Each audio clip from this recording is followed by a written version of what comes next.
अगर 15 cot A is equal to 8 तो sine A और सेक A की वैल्यू निकालिए। क्वेश्चन है 15 cot A is equal to 8। यहाँ 15 इंटू cot A लिखा है। 15 इस तरफ मल्टीप्लाई में है, इक्वल के राइट साइड जाएगा तो ये डिवाइड में हो जाएगा, तो वैल्यू आ जाएगी 8 अपॉन में 15।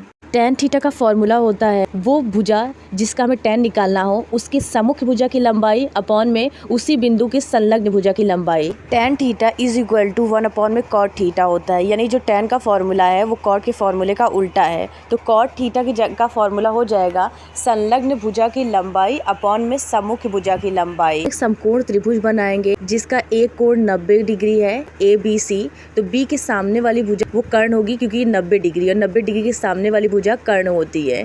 cot A is equal to 8/15। 8 यहाँ हमारी संलग्न भुजा की लंबाई है और 15 जो है हमारी सम्मुख भुजा की लंबाई है। तो A की सम्मुख भुजा जो है ये BC है।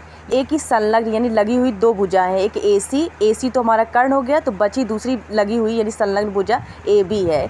तो हमें यहाँ से वैल्यू मिल गई 8 जो है ये हमारी संलग्न भुजा की लंबाई है, यानी AB की वैल्यू हमें 8 मिल गई और 15 जो है ये हमारी सम्मुख भुजा की लंबाई है, यानी हमें BC की वैल्यू जो है वो 15 मिल गई। हम पाइथागोरस प्रमेय का इस्तेमाल करके कर्ण की भी वैल्यू निकाल लेंगे। पाइथागोरस प्रमेय के अनुसार जो कर्ण का स्क्वायर होता है वो बची हुई दोनों भुजाओं का स्क्वायर कर ऐड करने के बराबर होगी, यानी AC square is equal to AB square plus BC का होल स्क्वायर। हमें AC का होल स्क्वायर की वैल्यू निकालनी है, इज इक्वल टू AB की वैल्यू दी गई है 8, तो यहाँ पे 8 स्क्वायर हो जाएगा, प्लस BC की वैल्यू दी गई है 15, तो यहाँ 15 स्क्वायर हो जाएगा। हम इसे आगे सॉल्व करेंगे, 8 इंटू 8 64 हो जाएगा और 15 इंटू 15 225 हो जाएगा। दोनों को ऐड करने पर वैल्यू 289 हो जाएगी। यहाँ से AC स्क्वायर का स्क्वायर जब इक्वल के राइट साइड जाएगा तो रूट बना लेगा, तो वैल्यू हो जाएगी √289 हो जाएगा √17 इंटू 17। यहाँ से एक 17 बाहर हो जाएगा और AC की वैल्यू हो जाएगी 17। हमारा कर्ण जो है वो 17 हो जाएगा। हम यहाँ से साइन A की वैल्यू निकालेंगे। साइन थीटा की वैल्यू होती है उस बिंदु की सम्मुख भुजा की लंबाई जिसका हमें साइन चाहिए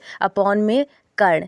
साइन A की वैल्यू हो जाएगी A की सम्मुख भुजा जो कि BC है और उसकी वैल्यू 15 है अपॉन में कर्ण जिसकी वैल्यू 17 है, तो साइन A की वैल्यू हमारी 15 अपॉन में 17 हो जाएगी। अब हम सेक A की वैल्यू निकाल लेंगे क्योंकि cos theta is equal to 1 upon में सेक थीटा, इसलिए कॉस थीटा का फॉर्मूला उल्टा करेंगे तो उसकी वैल्यू हमारे सेक थीटा के बराबर होगी। Cos theta is equal to संलग्न भुजा की लंबाई उस बिंदु की संलग्न भुजा जिसका हमें कॉस निकालना है अपॉन में कर्ण। थीटा का फॉर्मूला इसका उल्टा हो जाएगा, कर्ण अपॉन में संलग्न भुजा की लंबाई। तो यहाँ पर हमारा कर्ण जो है वो 17 है और सेक A की संलग्न भुजा जो है AB है जिसकी लंबाई 8 है, तो हमारी सेक A की वैल्यू 17 अपॉन में 8 हो जाएगी।